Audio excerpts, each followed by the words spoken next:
Hello guys, in today's video I'm going to show you how to remove infected malware file from your cPanel or file manager from WordPress. So first of all, you need to have some type of plugin, or maybe you already have it on your hosting service. For example, DreamHost offers Dream Shield to basically detect the malware. And now I'm using WordFence.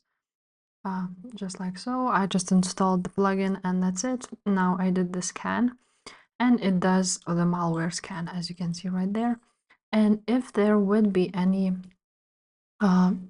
infected malware, then they would show it right there and you would know a name of it. So after you will see what it's called, you're gonna go to, for example, file manager.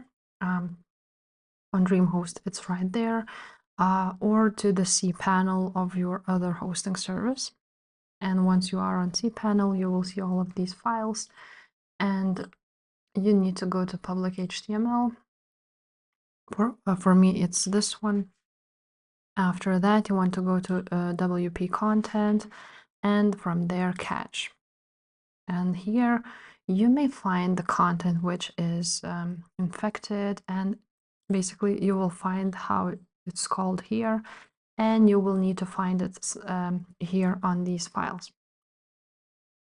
And you will open them up and you will see that there are some files which are infected and all you will have to do is actually go ahead and click on it and delete it. So if this video was helpful, please leave a like, subscribe to this channel, and I will see you next time. Bye.